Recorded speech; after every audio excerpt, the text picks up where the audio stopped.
آپ ہمیں کوئی ٹائم فریم دیں کہ فلاں ٹائم جو ہے ہم نے اللہ کی بارگاہ میں جانا ہے۔ اب نبی کریم صلی اللہ علیہ وآلہ وسلم اس بات کو جانتے تھے کہ میرا ان سے ناراض ہو جانا اور اللہ کی بارگاہ میں ان کے لیے بد دعا کر دینا ان کی تباہی کا اور بربادی کا سامان بن جائے گا۔ اور حضور علیہ الصلاۃ والسلام نے دکھ سہے، تکلیفیں سہیں، پتھر برداشت کیے، لہو لہان بھی ہوئے، لیکن پھر بھی بد دعا نہیں فرمائی، اور آپ نے ہمیشہ رحمت للعالمین کا مظہر عتم بن کر ان کے لیے رحمت کی دعا کی۔ اب وہ پھر بار بار تنگ کر رہے ہیں۔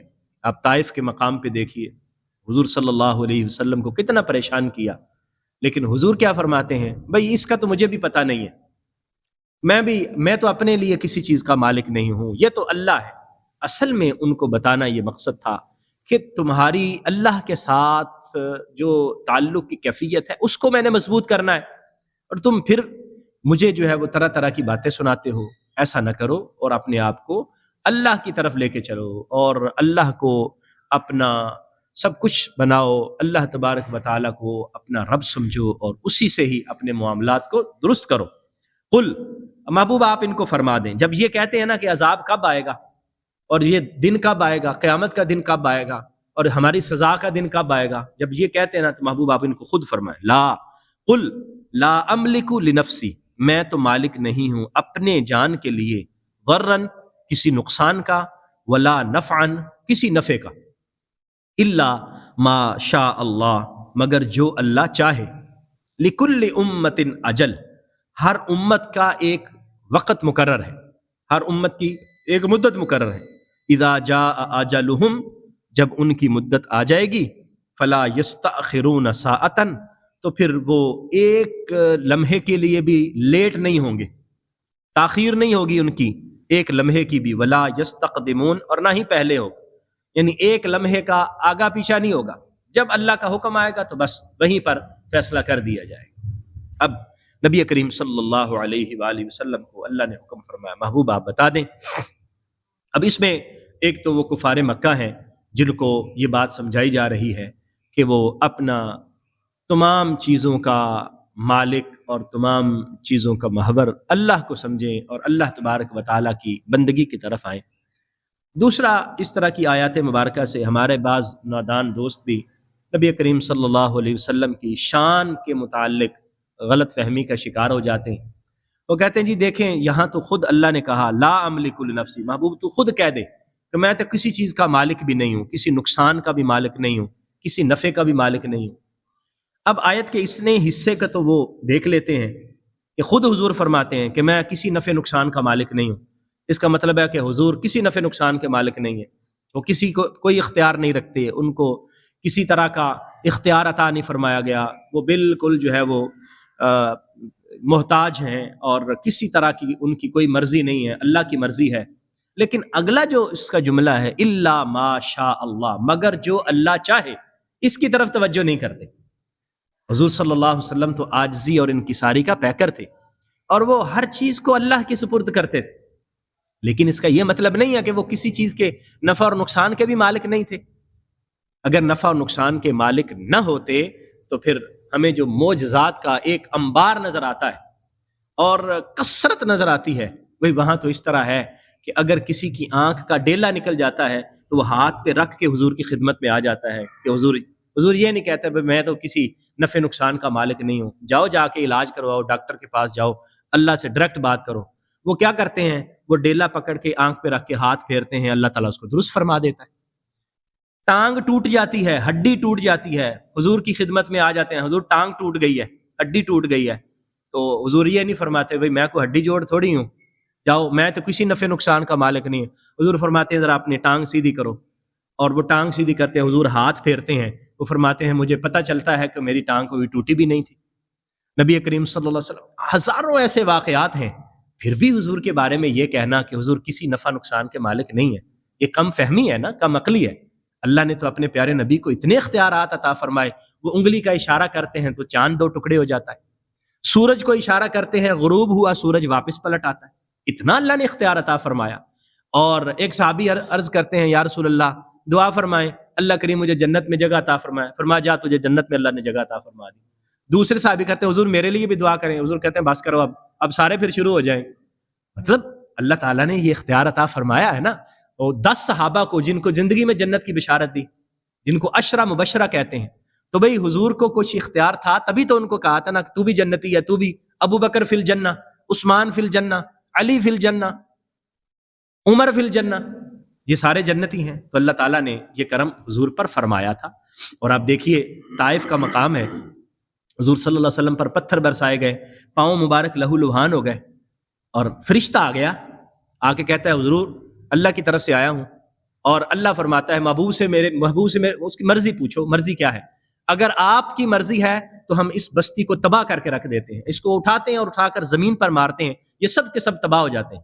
آپ ذرا بتائیے, میرے آقا کریم صلی اللہ علیہ وسلم نے تکلیفیں سہ کر بھی, دکھ سہ کر بھی کیا فرمایا؟ نہیں, میں ان کے لیے رحمت بن کے آیا ہوں, میں ان کے لیے زحمت بن کے نہیں آیا. آپ انبیاء کرام کے واقعات قرآن میں پڑھیں. انبیاء کرام جب بھی ان کی قوم نے ان کو تنگ کیا, تکلیف دی, آخر برداشت سے باہر ہو گیا تو اللہ کی بارگاہ میں گزارش کر دی, مالک اب یہ سدھرنے والے نہیں. حضرت نوح علیہ السلام 950 سال, حضرت لوط علیہ السلام, دیگر انبیاء کرام جب اللہ کی بارگاہ میں دعا کی, پھر اللہ نے عذاب نازل کیا. لیکن ادھر میرے آقا کریم صلی اللہ علیہ وسلم سب کچھ سہ کر, دکھ تکلیفیں سہ کر بھی کہتے ہیں یا اللہ میری قوم کو ہدایت عطا فرما, یہ مجھے جانتے نہیں ہیں. ادھر فتح مکہ کا موقع ہے, حضور صلی اللہ علیہ وسلم نے مکہ فتح کر لیا. ایک صحابی, انصاری صحابی, انہوں نے جھنڈا اٹھایا ہوا تھا اور نعرہ لگا رہے تھے الیوم یوم الملحمہ, آج تو اڑا دینے کا دن ہے, آج تو قتل و غارت اور خون خرابے کا دن ہے, آج ہم بتائیں گے کہ تم نے کس طرح ہمارے نبی کو مکہ سے نکالا تھا اور لوگوں کو شہید کیا تھا اور ہمارے خلاف جنگیں کی. آج تو ہم نے مکہ کو بھی فتح کر لیا, اب کدھر جاؤ گے؟ آج تو میں اڑاؤں. الیوم یوم الملحمہ, آج قتل و غارت کا دن ہے, آج ان کو قتل کر دینے کا, خون کا دن ہے. میرے آقا کریم صلی اللہ علیہ وسلم نے یہ آوازیں سنی اور اس کو بھاگ کے فرمایا اس کو بلاؤ بلاؤ بلاؤ. بلایا گیا, فرمایا یہ نعرہ نہ لگاؤ, نعرہ یہ لگاؤ الیوم یوم المرحمہ, آج رحمت کرنے کا دن ہے, آج خون کا دن نہیں ہے, قتل و غارت کا دن نہیں, آج رحمت کرنے کا دن ہے. یہ ہمارے آقا ہے, اللہ تعالیٰ نے ان کو رحمت للعالمین بنایا, ان کو اتنا شفیق بنایا. پھر بھی ہم اس آیت کا پہلا حصہ دیکھ کر کہیں کہ وہ کسی نفع نقصان کے مالک نہیں ہے, تو یہ ہماری غلط فہمی ہے, اس کو درست کرنا. ہاں, حضور واقعتاً کسی نفع نقصان کے خود مالک نہیں ہے, بلکہ اللہ نے ان کو مالک بنایا ہے. جو اگلا حصہ ہے نا, الا ما شاء اللہ, مگر جو اللہ چاہے. تو اللہ تعالیٰ نے کیا نہیں چاہا؟ اللہ تبارک و تعالیٰ نے اپنے محبوب کی رضا چاہیے نا. سورہ والضحیٰ پڑھے, اللہ تبارک و تعالیٰ نے کیا فرمایا؟ محبوب ہم آپ کو اتنا عطا فرمائیں گے کہ آپ راضی ہو جائیں گے. وَلَسَوْفَ يُعْطِيكَ رَبُّكَ فَتَرْضَىٰ, اللہ آپ کو اتنا دے گا کہ آپ راضی ہو جائیں گے. اس کا مطلب ہے کہ حضور کو اللہ نے اتنا دیا ہے کہ جو کسی کے وہم و گمان میں بھی نہیں آ سکتا. اور اتنا کرم ہے حضور پر کہ سب انبیاء کرام سے بڑھ کر کرم ہے. اس لیے ہمیں ان آیات مبارکہ کو پڑھتے ہوئے ہمیں درست مفہوم کو سمجھنا چاہیے کہ واقعتاً حضور علیہ السلام ذاتی طور پر کسی نفع نقصان کے مالک نہیں ہیں, لیکن اللہ نے ان کو جو اختیارات عطا فرمائے ہیں وہ بے پناہ اختیارات ہیں, وہ بے شمار اختیارات ہیں, اور اللہ کے عطا فرمائے سے انہوں نے نفع اور نقصان, یہ ساری چیزیں احادیث مبارکہ میں موجود ہیں اور ہمیں محسوس ہوتی ہیں. قل ارأیتم, محبوب آپ ان سے فرمائیں مجھے بتاؤ, ان اتاکم عذابہ بیاتن او نہارن, اگر اس کا عذاب تمہارے پاس رات کو آئے یا دن کو, ماذا یستعجل منہ المجرمون, تو مجرم کس چیز کی جلدی چاہ رہے ہیں؟ اللہ تعالیٰ کا عذاب دن کو بھی آ سکتا ہے, رات کو بھی آ سکتا ہے, تو جلدی کیوں کر رہے ہو؟ جلدی کرنا تمہارے لیے نقصان دہ ہے.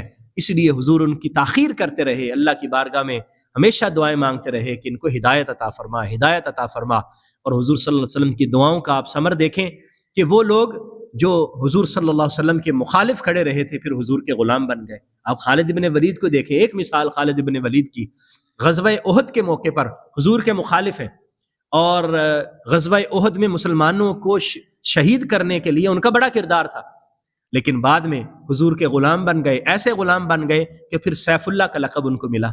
پھر اللہ تبارک و تعالیٰ نے اتنا ان کو کرم سے نوازا, مہربانی سے نوازا. حضور یہ چاہتے تھے کہ ابھی سمجھ نہیں رہے, سمجھ جائیں گے تو پھر ایمان کی دولت ان کو نصیب ہو جائے گی. ثم اذا ما وقع آمنتم بھی, کیا پھر کہ جب وہ چیز واقعہ ہو جائے تم پر, یعنی وہ عذاب آ جائے, تو پھر تم ایمان لاؤ گے.